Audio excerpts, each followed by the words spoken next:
రాహుల్ గాంధీ మాట్లాడుతున్నారు. ఇప్పుడు ఆ లైవ్ చూద్దాం. They study, they work hard, honest students suffer, and students who want to cheat benefit. And this was repeated again and again and again and again. Now we are seeing an expansion of the idea of Vyapam across the country. BJP states have had to deal with this. Uttar Pradesh has had to deal with this. Madhya Pradesh has been a center of this. Gujarat has been a center of this. And now they have expanded this idea to the rest of the country. This is extremely damaging to students, and it's happening because all our institutions have been captured. Our vice chancellors are placed not based on merit, but because they belong to a particular organization. And this organization and the BJP have penetrated our education system and destroyed it. What was done by Mr. Narendra Modi to the economy with demonetization has now been done to the education system.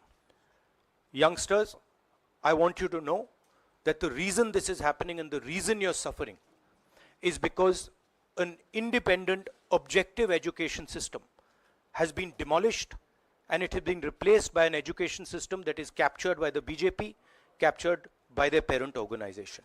And until this capture is released, you're going to suffer.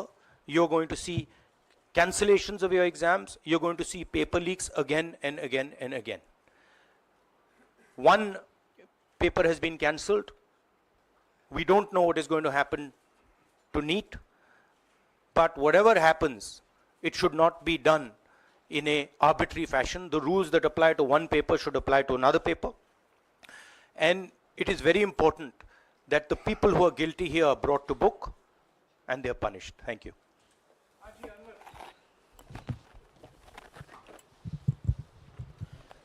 Sir, सोमवार से संसद का सत्र शुरू हो रहा है, तो क्या आप निजी तौर पर लोकसभा में इस विषय को उठाएंगे और आप यह मांग करेंगे कि प्रधानमंत्री मोदी खुद सदन में आकर जवाब दें इस विषय पर, क्योंकि ये छात्रों के भविष्य से जुड़ा विषय है?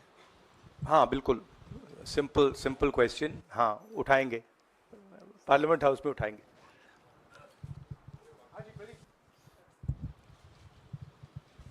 Thank you sir.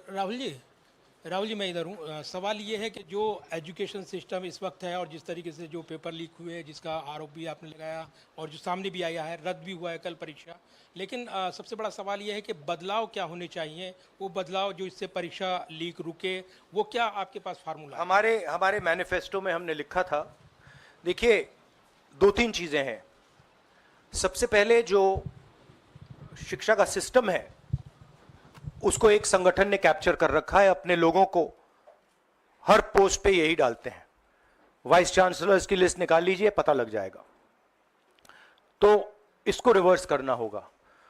दूसरी बात, मैनिफेस्टो में हमने साफ कहा कि पेपर लीक होने के बाद कार्रवाई करना एक बात है, बहुत जरूरी है, और स्ट्रिक्ट से स्ट्रिक्ट कार्रवाई होनी चाहिए. मगर हमने यह भी कहा था कि पेपर लीक होने से पहले जो सिस्टम्स हैं, जो यूनिवर्सिटी के एग्जाम्स के रूल्स हैं, सिस्टम्स हैं, इनको फिर से असेस करना पड़ेगा, इनको स्टडी कर रीडिजाइन करना पड़ेगा. ये दोनों काम हमने अपने मैनिफेस्टो में साफ लिखे हैं, और विपक्ष दबाव डालकर ये दो काम सरकार से करवाने की कोशिश करेगा.